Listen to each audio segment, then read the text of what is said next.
Hello friends, हमारे channel में आप सभी का हार्दिक स्वागत है। आज मैं आप लोगों को फाइलेरियासिस के बारे में बताने चल रहा हूँ। ये क्या होता है और इसके लक्षण क्या होते हैं और किस तरह से इसका इलाज किया जाता है। जैसा कि आप जानते होंगे, फाइलेरियासिस के विभिन्न नाम होते हैं, जिसे हाथी पाँव कहते हैं, एलिफेंटाइसिस कहते हैं और फील पाँव भी कहा जाता है। ये बीमारी वाउचेरिया बैंक्रॉफ्टाई के द्वारा होती है और ये जो वर्म्स होते हैं, ये निमेटोड कैटेगरी के वर्म्स हैं और इनमें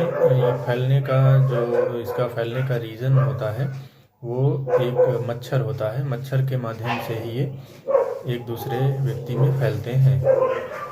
इसको फैलाने वाला जो मच्छर है, एडिस और क्यूलेक्स, दो प्रकार के मच्छर होते हैं। इन्हीं के द्वारा ये बीमारी फैलती है। एडिस व्यक्ति को दिन में काटता है और क्यूलेक्स रात में बाइट करता है।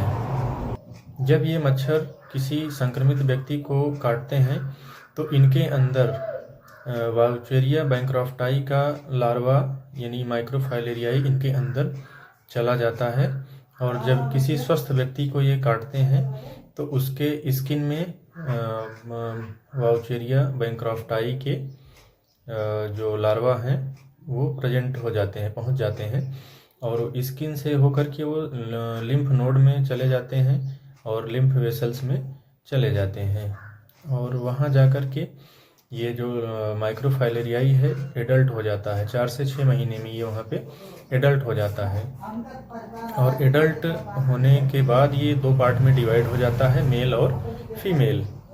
तो मेल और फीमेल का वहाँ पे फर्टिलाइजेशन होता है।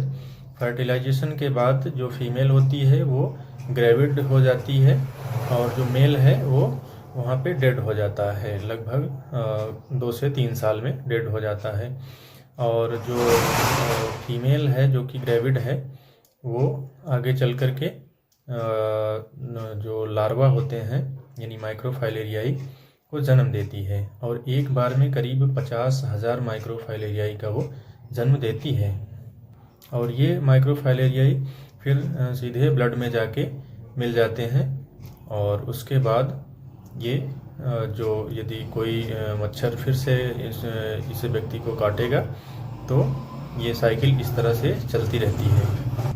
इसमें जांच के लिए जो सैंपल लिया जाता है वो रात में लिया जाता है ताकि माइक्रोफाइलेरियाई ब्लड में काफ़ी मात्रा में मौजूद रहें। रात का टाइम जो होता है 10 PM से 2 AM तक का टाइम होता है, इसी बीच में सैंपल लिया जाता है।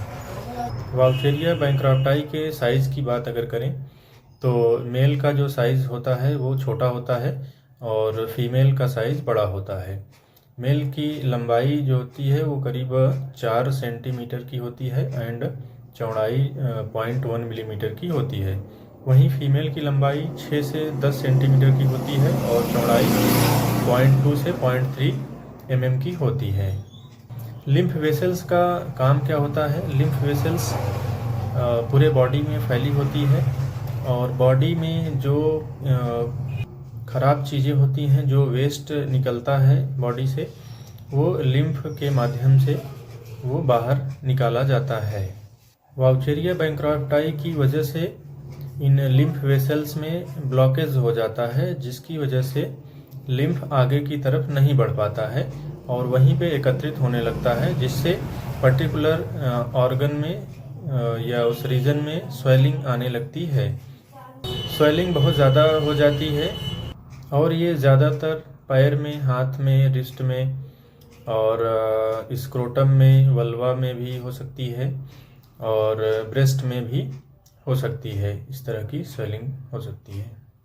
स्वेलिंग के अलावा उस स्थान पर बहुत ज़्यादा रेडनेस हो जाती है और यदि सेकेंडरी इन्फेक्शन होता है तो वहाँ की स्किन में अल्सर्स भी बन सकते हैं, जिसकी वजह से डिस्चार्ज होता है और सीवियर पेन भी होता है।